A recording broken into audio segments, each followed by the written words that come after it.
Here are my top ways to make teaching English fun, and this is a video for teachers, of course. So the first way is to make lesson plans. So I know lesson plan, you might think like, kind of boring, not that interesting, but actually your classes will go much more smoothly and you can like incorporate a whole bunch of like interesting topics or kind of interesting games and that kind of thing. So that to me makes teaching more fun. The second idea I have is to evaluate your teaching skills.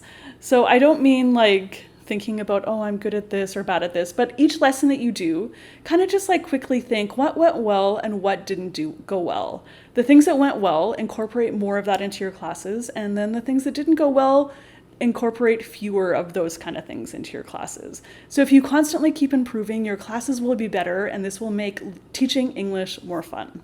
So the third idea I have is to do some professional development. So by this, I mean like join a teaching organization, maybe take like a class like the CELTA or the Delta, just kind of like talk to your colleagues about what they're doing. You can find a bunch of like teacher training things online. So whatever is interesting to you, learn about how to be a better teacher. The fourth idea I have is to collaborate with your colleagues. So I kind of like waver back and forth about collaboration. I think sometimes it can be really helpful. Sometimes it's actually more like hassle and it's worth, and it's like takes a lot of my time. And I feel like I can actually do things much more quickly on my own. So I like to have a little bit of a balance. So maybe if I'm struggling about how to like teach this unit, or I'm not sure of a fun activity, I'll ask my colleagues, but I don't necessarily plan all my lessons together with my colleagues, because I like to teach in a way that's authentic to me. And how someone else designs a lesson may not necessarily be that. So collaboration, but I kind of like to do the middle ground of doing my own thing a little bit and then getting some help from my colleagues if I need it. The next idea is to incorporate games in class. So I love to play board games. I'm pretty competitive. I had a twin sister, or I still have a twin sister. So I grew up and we were always competing with each other. So I like to incorporate like a little element of competition in my classes. So just kind of some board games, and I bring some little prizes, or maybe like I'll do like a little game at the end of a lesson. And of course there's like learning outcomes to all these things.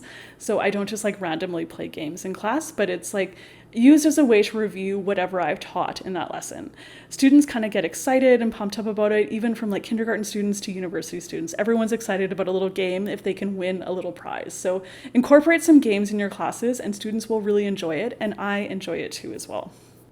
The next thing is to bring your own interests and hobbies into the classroom.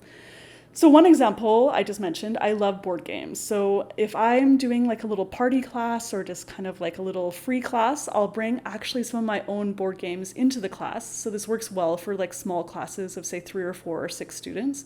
I'd bring things like Settlers of Catan and I would teach students how to play it, and we would play, and I found myself actually just really enjoying that class, and I would have a good time as well. I also love things like being outside, going hiking.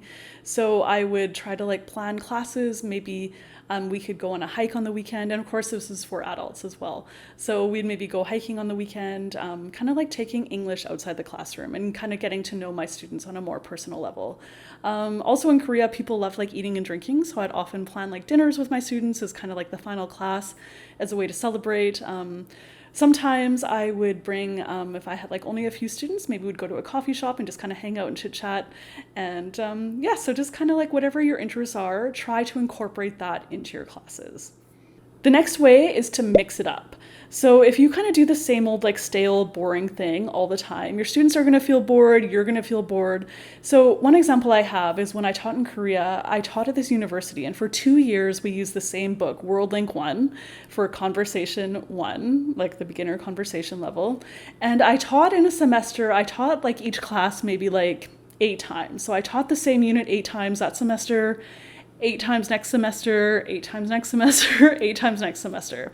So I could potentially use the same lesson plan 32 times, which was kind of ridiculous. So by the 32nd time, I mean, I was like a robot. I was just so bored with it. Obviously, the students probably thought I was bored with it. So I would challenge myself to kind of just change it up, mix it up a little bit, think about what went well, what didn't go well, maybe do a new game, kind of keep things fresh and interesting. So if you're kind of in that same position and you're kind of stuck just doing the routine, doing the the same old boring thing. Mix it up. Even though it's a little bit more difficult, it will always be worth it. Okay, so if you want some ideas for your classroom, please be sure to check out my book, 103 Low Prep ESL Speaking Activities and Games. And please hit like, subscribe, and I'll catch you next time.